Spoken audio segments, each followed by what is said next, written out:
Hi viewers, இந்த பதவி யாருக்குன்னு பார்த்தீங்கன்னா தற்குறி தம்பிகளுக்கு தான். அதாவது வேற ஒன்றும் இல்லை.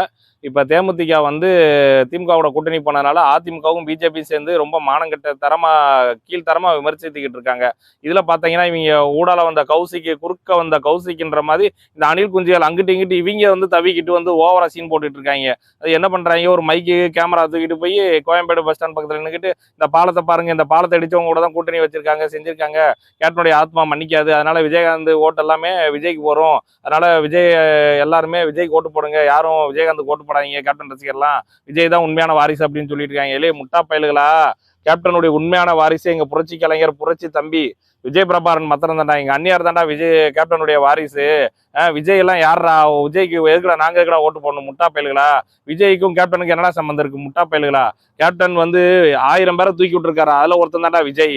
அந்த நன்றி கேட்ட விசுவாசம் இல்லாத விஜய்க்கு நாங்க எதுக்குடா ஓட்டு போடணும். கேப்டன் வந்து அவ்வளவு தூரம் உடம்பு சரியில்லாம கஷ்டப்பட்டுட்டு ஹாஸ்பிட்டல் இருந்தாரு, ஒரு இட்டு வந்து என்னைக்கா ஒரு நாள் பார்த்துருக்கானா, ஒரு அறிக்கை விட்டுருக்கானா, வந்து நேரில் பார்க்க வேணாம், ஒரு அறிக்கை விட்டுருக்கானா கேப்டன் நல்லா இருக்கணும், சரி அதை விடு. விஜயகாந்த் பையன் பிரபாகரன் வந்து விருதுநகர் தொகுதியில கஷ்டப்பட்டு போட்டிட்டு யாரு துணை இல்லாம கஷ்டப்பட்டு போட்டிட்டு இருந்தாரு, ஒரு வார்த்தை நீ வந்து அறிக்கை விட்டுருந்தா விருதுநகர் தொகுதியில் மாத்திரம் விஜய் பிரபாகரனுக்கு என்னுடைய ஆதரவு உண்டுன்னு சொல்லி தான் ரசிகர் ஃபுல்லா ஓட்டு போட்டுத்தாங்க, தம்பி நேரம் அழகா எம்பி சீட்ல உட்காந்துருப்பான். அதுவும் மயிர் கிழிக்க தெரியாம நான் மைக்க பிடிச்சேன் கிழிச்சேன்ட்டு நீ நாம் தமிழருக்கு சப்போர்ட் பண்ண, இன்னைக்கு அவங்க 1.5 லட்சம் ஓட்டை வாங்கிட்டு இன்னைக்கு உனக்கே சோழியை பார்த்து விட்டுருக்காந்துருக்காங்க பாத்தியா. அந்த இதுவும் விட்டு தொலை, சரி அது சினிமா அரசியல் தான் உனக்கு எங்களை சப்போர்ட் பண்ண விருப்பம்ல, சினிமா நான் தான் கடைசி படம் ஜனநாயகம் பண்ணிட்டு இருக்கேன்னு உன்னையே சொல்ற, அப்ப ஜனநாயகத்துல உனக்கு சினிமால வாழ்க்கை கொடுத்த அதே மாதிரி விஜயகாந்த் சார் பையன் சண்முக பாண்டியனுக்கு அந்த படத்துல ஒரே ஒரு வாய்ப்பாவது நீ கூட்டு கொடுத்துருந்தேன்னா இன்னும் அந்த பையன் வாழ்க்கை சினிமால வேற லெவல்ல போயிருக்குமா, அதுவும் கிடையாது. நீங்க எந்த மயிரும் கேப்டன் குடும்பத்துக்கு செய்ய மாட்டாங்க, அரசியலையும் செய்ய மாட்டாங்க, சினிமாலும் செய்ய மாட்டாங்க. ஆனா உங்களுக்கு மாத்திரம் கேப்டனுடைய ஓட்டு மாத்திரம் வேணுமா, கேப்டன் குடும்பத்துக்கு ஒன்றும் செய்ய மாட்டேன்னா உங்க கேப்டனுடைய ரசிகர் ஓட்டு மாத்திரம் வேணுமா, வாங்க 2 போடுவோம். முதல்ல உங்க கட்சி தலைவரை ஆதரிச்சுனா பாரியா, வீட்டுக்கு மாமியார் எந்த கட்சியிலயா இருக்கு, இப்ப ஏடிஎம்கேல சேர்ந்திருக்கியா, மச்சினை இன்னொரு கட்சியில ஆரம்பிக்க, உங்க கட்சி தலைவர் ஓட்ட முதல்ல உங்களுக்கு வாங்க பாருங்கயா, உங்க கட்சி தலைவர்ல குடும்பத்தை முதல்ல உங்க கட்சியில சேர்க்க பாருங்கயா.